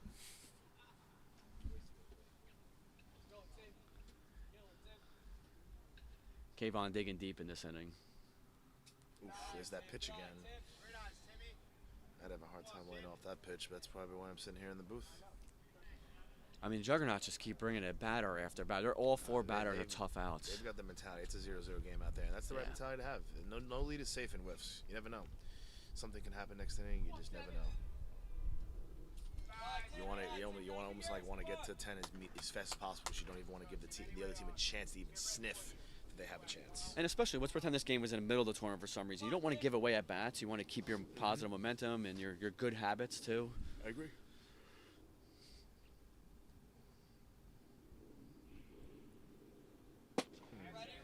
Really took something off that pitch.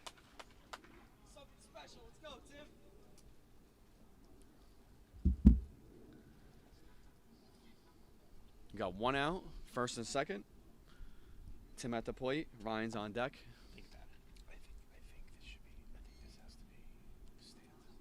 Oh, pop up. Let's see if it's playable. No, right back behind the home plate. Camera's getting in the way there. I don't know much about his weekend. I assume he did well. Nowhere to put you. Let's go. 2 strikes. Tim steps out there. He's right on that, fouled it straight back. Go, Tim. Me and you, Tim. Come on.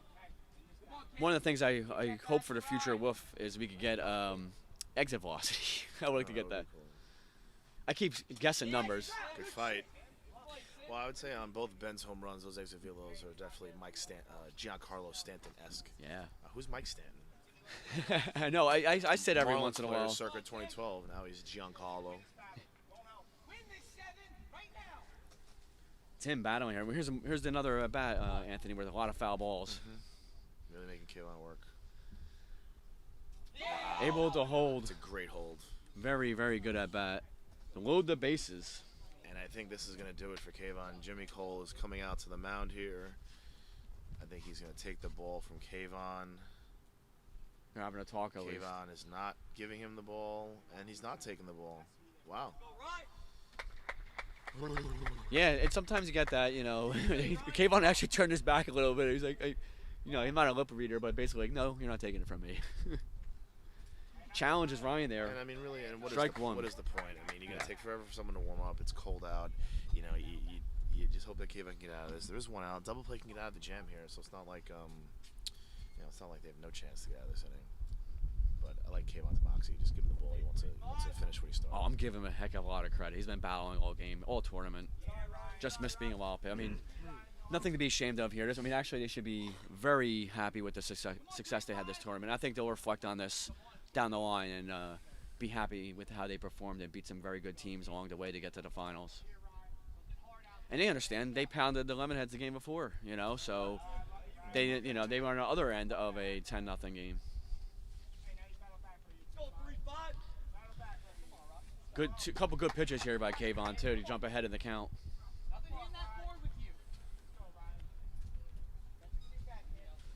You used to see some batters with batting gloves, you know, when it's chilly out. I can never get a good grip on the bat. It was like the opposite for me. I need to have my hands on it. Ground ball to third. Here's your double play idea. And hit the strike zone, right? It holds. Gets. Oh, okay. Good call. He bobbled it. He bobbled it either way.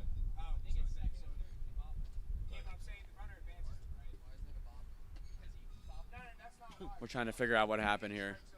No, with the first thing is the bobble. Right, he just got the guy out, and everyone first. advances. Yeah, second and third run scores, right? No, it hit the scoreboard. Thanks, you Stan. We couldn't see that from our angle. All right, so we got second and third, 2 outs. We had, 8-0 now.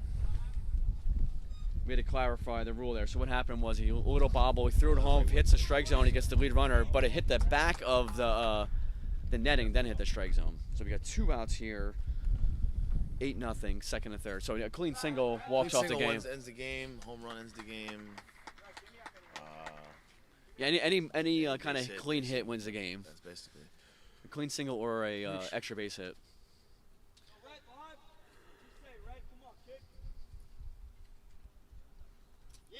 Kayvon getting up to 81 there. He doesn't want to give up this game as a 10-run rule. And Sarno as the pitcher would like to end the game right here.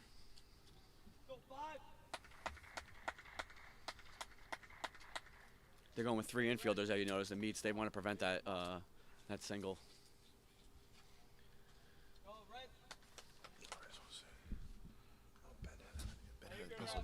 Ben has basically all the RBIs. He has 6 of the 7 RBIs. Yeah. 6 of the 8. RBI single, 2 RBI single, Yeah, and then he grand should- slam. I He had think- 6. I think he should get the championship. Anthony and I were just talking about how many RBIs Stan has this game. He had a single that was a 2 RBI single, and then a Yeah. grand slam, so he has I'll at say least 6. Ben has my vote for Finals MVP on his offensive performance. Not that to take anything away from Red, not to touch the money, but I mean, Ben getting the championship MVP is almost like a Final Four, like a Sunday's MVP. He really basically is the reason why they're here with all of his offense. Yeah, Red's moment on the mound, Anthony, was the first inning. The first inning he walked the first 2 guys, and then got the next 3 guys on a strikeout. So that was his big moment on the mound. So, yeah, Stan has produced a lot of ribbies. There's a walk here to load the bases.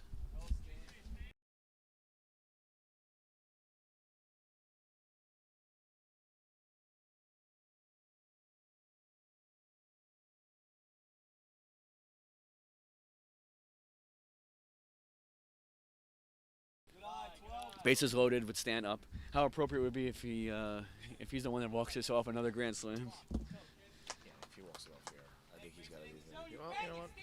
Tough call on that. I mean, We're having a really, little the discussion here. What we think? It's really just the rich getting richer here.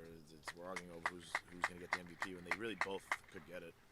Ooh, that was almost a wild pitch. I don't know what the awards are, but I know Stan saved the season down to the last out against Whiff Inc. And they were down to the last 2 strikes. Anthony actually, he hit the home run, then he walked it off. So what an amazing game that was for one player to do it against Whitener and Connor too. We got bases loaded here. There's a base hit. Not a clean sink. Still loaded. I mean, Maisley got a dirty hand on single. it. What a shot. The ball got a chest on him. Yeah. Correct. It is 9-0, and again another single here. This game is over. They're really taking their time getting to the 10 runs here, really making us freeze it out. But So Stan has 7 ribbies this game. 7 of the 9 ribbies have been his. We had a sac fly from Tim in the first inning that was a ribby. And I'm trying to see where the other RBI came from. ooh, it's a nice pitch there from Kayvon. Again, Kayvon battling out there, very good. Tim, lock in. 2 strike hitter. Come on. Let's go, 7. So we got, Hey, all we need is 1 more cross. they're loaded here. 9-0, and another run will end the game, and Juggernauts will be champs. Hey, good eyes. Very, very close. 84 in the gun there. Yes, Ben. Yes, Benji. Next time hit it higher. That was a bullet.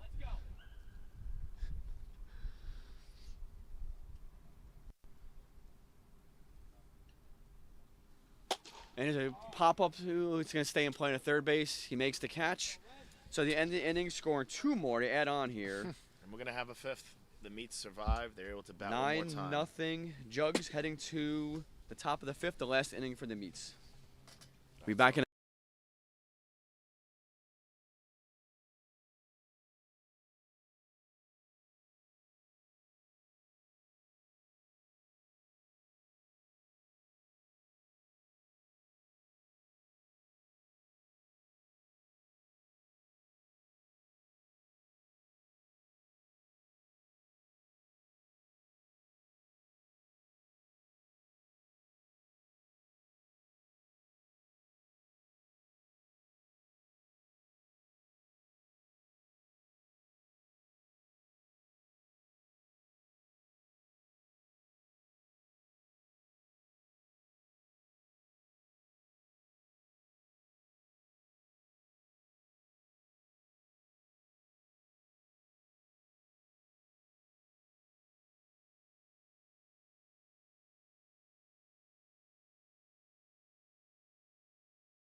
We're back here in the last inning for the Meats. They're down 9-0, top of the 5th.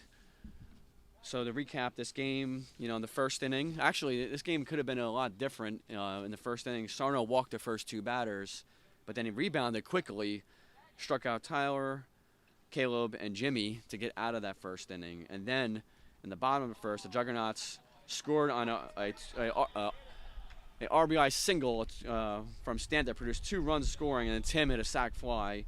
And then the third inning, Stan hit a grand slam, and then they ended up scoring again. With Stan had another RBI in the game, and then he has 7 of the 9 ribbies to help his team take a 9-0 lead. Sarno's trying to complete his shutout here in the top of the 5th. Coming up for the Meats is Jimmy.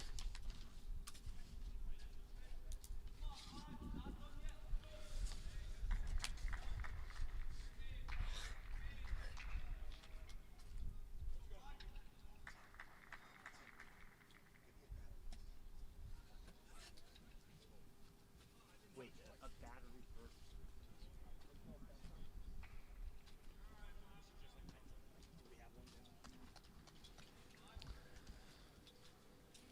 Oh, up and in there. Let's see if Sarno can. It's getting a little chilly out here. It's going to be tough to keep your arm loose. He's been doing a good job in the last few innings. Good start by Jimmy. A leadoff walk.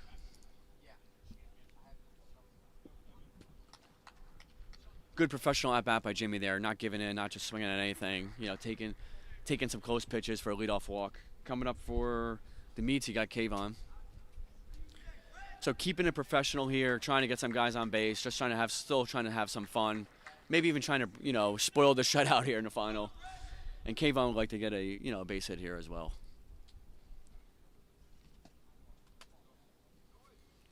The Meats do have 2 singles. Tower had a single and Caleb had a single.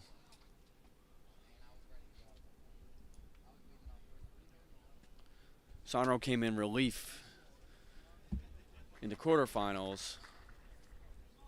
Semifinals, and has pitched this whole game so far. 89 on the gun there for a strike.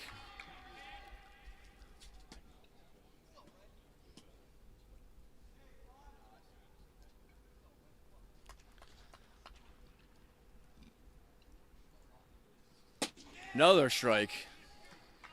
2 strikes. Pounding the zone with some heat.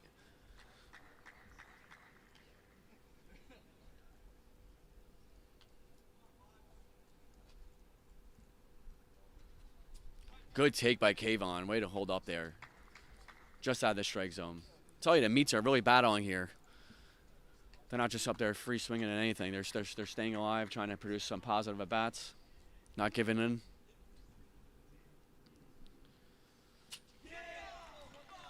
One out. Man on first, 1 out.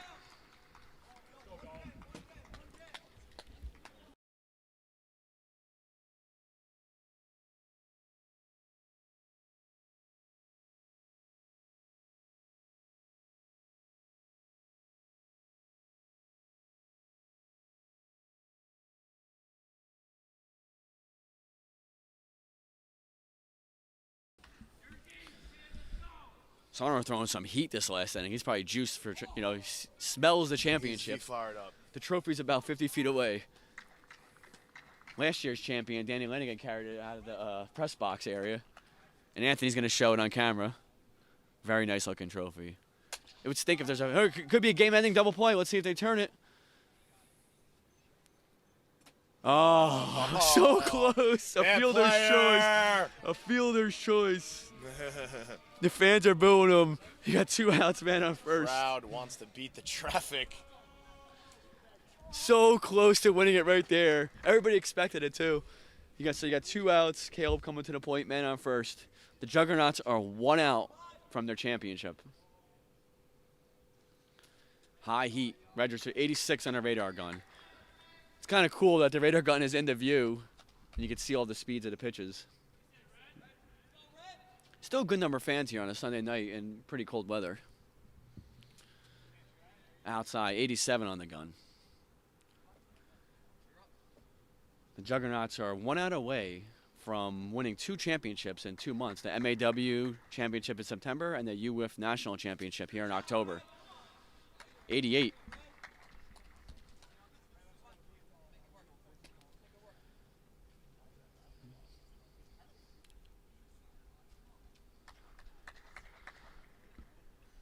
High heat there, 91 on the gun. Still throwing hard with a 9-0 lead in the top of the 5th. And there's a launch. Oh, Caleb launched that. Crushed that to right center to end the shutout to make it 9-2. Way to go. Way to stay professional here. You know, you're not swinging at anything. You're grinding, and you just launched that ball in a happy zone. Walloped that ball. 2-run homer for the Meats for Caleb, and it is now 9-2.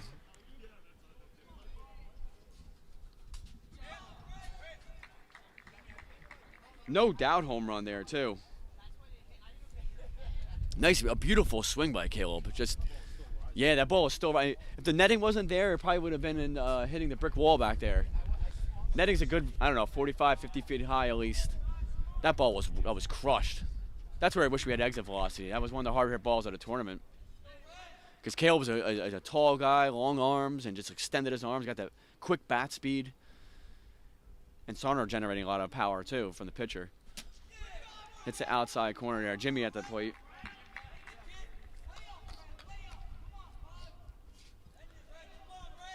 Jugs are smelling the championship now.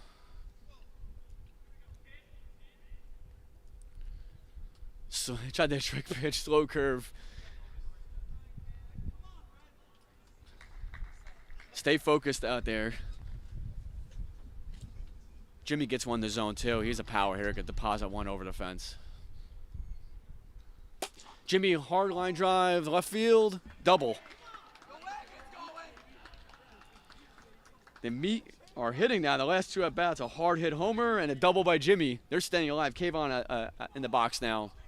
You got 2 outs, man on second, 9-2 lead Juggernauts. The Meats have 2 runs with 2 outs here. 2 extra base hits the last 2 at bats. Hits Kayvon in the back for ball 1.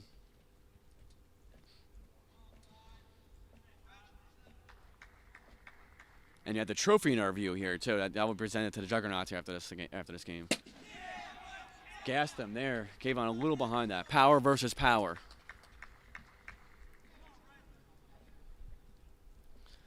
Good cut there by Kayvon, just a little slightly behind it. Another lefty. The Meats have 3 lefties, as we said before. They all have beautiful swings. Juggernauts have... Meats are down to their last strike. Juggernauts are 1 strike away from winning the 2021 United Wiffle National Championship. Sarno throwing some heat still at the end of this game. Kayvon pops it up, ends up going foul. Smart move there by Ryan, letting it bounce. Not trying to dive and catch it.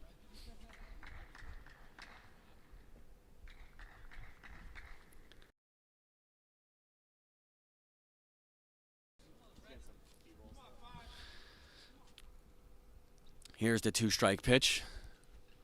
Just missed down and in. Man, the Meats are really, really battling here at the end, making the Juggernauts earn their last out. Kayvon fouling off pitches, taking close pitches. Meats are a tough out. Just missed the outside of the strike zone. Kayvon battling up there. 1 strike away from the 2021 championship. There you go, strike 3. The Juggernauts are your 2021 United Wiffle National Champion. At People's Bank Park and here in York, Pennsylvania, Sarno was able to get the last strikeout. Sarno pitched all 5 innings. Ben Stan had 7 of the 9 RBIs. Absolutely amazing. The Juggernauts had a great tournament. And don't forget, in the quarterfinals, the Juggernauts really had to earn that victory down to their last out. Stan hit a game-tying home run versus Whitener to send the game to extra innings, and then he hit a walk-off home run against Connor Young in the bottom of the 8th. What a tournament, what a game. Absolutely amazing. The Juggernauts won 2 major tournaments in the last 2 months, MAW in September and UWIF National Championship here in October. Absolutely incredible achievement by the Juggernauts. And let's give a lot of credit to the Meats. You know, they're a very good team. I don't know if people necessarily picked them to go to the finals, but definitely a top team, and they made their way here. And, you know, actually battled to the very end, scoring 2 runs with 2 outs in the last inning. So a heck of a tournament from the Meats as well, another MAW team. Great overall tournament, and great job by the UF committee, too, putting this together. Unbelievable work by everybody. And I'm Nick Schaefer, and now we're going to turn it over to Anthony Diorio here, who'll be talking to some of the Juggernaut players. Well, let's listen in. Jimmy.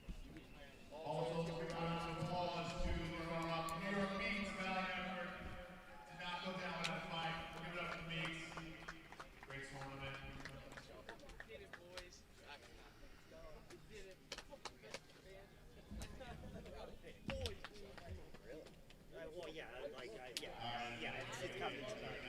Really? Yeah, oh, yeah. I mean, no more than.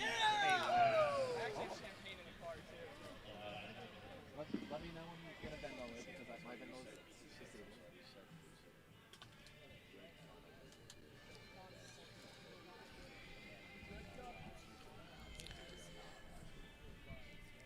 awesome. Hey, we'll take it. Still live. Finals MVP. Finals MVP is on the Juggernauts.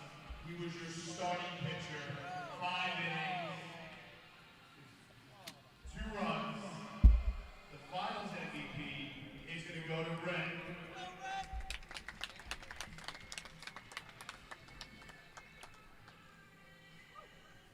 Red's done! He's done! And your tournament MVP, your Sunday MVP, 2 home runs against Whitman, 7 RBIs in the championship game. The lefty, Ben Sands. Congratulations, tournament MVP.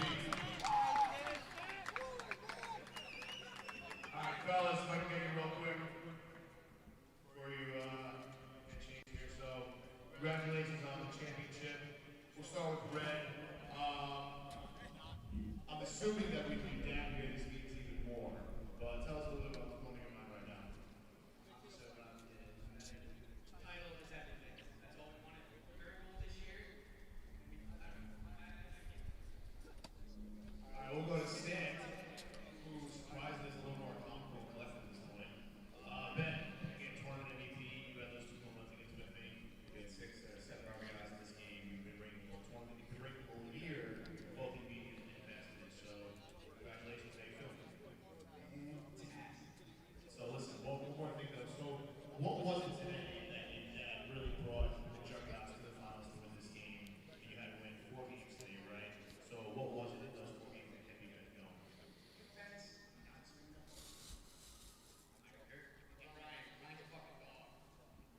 Right. Yes, and Tim also wanted me to announce that early candidates and early winners of the all-tournament team are Ryan and Tim McElrath. Congratulations, fellas. So you're champions as well. You're an undisputed MAW champion. You're definitely the undisputed United Women champion. What's going through your mind? Undisputed champs of the world. Put way too much fucking work all year. January or whatever. Grinding nonstop. I've heard people say we don't have passion. I was doing push-ups, sit-ups every day.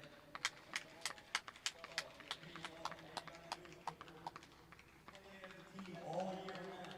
All year round. I'm on the team here. It was a team all year. That's what it takes. That's what it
trophy is the 2020, the inaugural United Football Champion.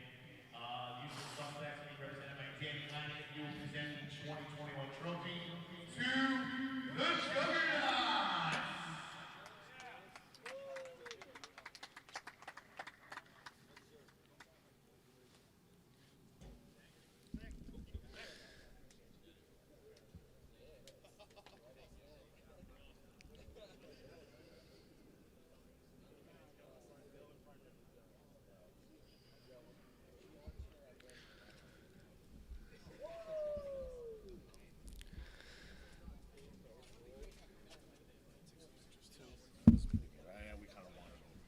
It was good.